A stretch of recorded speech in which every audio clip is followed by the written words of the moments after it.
στον προκριματικό του Champions League. Η πάσα για τον Κολαούτη, πήρε την κεφαλιά, κλείνει ο Γκαλίτσιος, κάνει παράβαση και δίνει πέναλτι στη Μακάμπι ο Μακδόναλντ.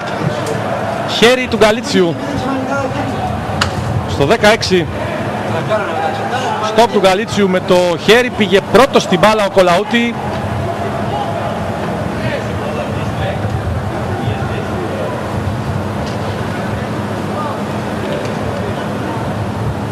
Ξανά Κολαούτη με το κεφάλι, με το πόδι στο χέρι του Γκαλίτσιου.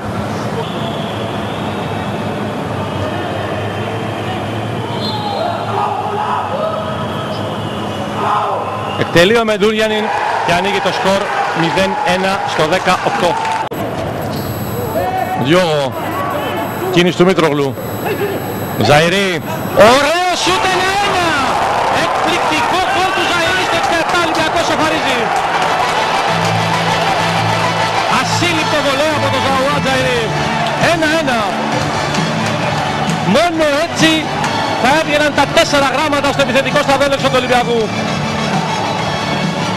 Ό,τι επιχείρησε νωρίτερα και ο Μήτρογλου. Καταπληκτικό γκολ. Εδώ ο Στράουμπερ δεν έχει άλλη επιλογή από το να μαζέψει την μπάλα από τα δίχτυα του. Η ιδανική εκτέλεση σε κοντρόλ γύρισμα. Δεν μπορούσαν να κάνουν κάτι. Οι παίκτες του απογοήτευσε προς στιγμή τον Ισραηλινό τεχνικό, που πάντως δεν έχει παράπονα. Αυτό που ζητά τώρα, κατά το δυνατόν βέβαια, γιατί ο ομάδα είναι παίχτη λιγότερο στο γήπεδο, είναι να κυκλοφορούν, να κρατούν όσο μπορούν περισσότερο την μπάλα. Μαρέσκα στο Ζαϊρή.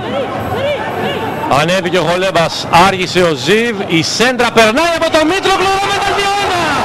Το γύρισε το μάτσο Ολυμπιακό. Επίσημη πρώτη με την ερυθρόλευκη φανέλα. Ωραία δουλειά από τον Χολέμπας, ο Ολυμπιακός βρίσκει λύση από τα άκρα, ο Στράουμπερ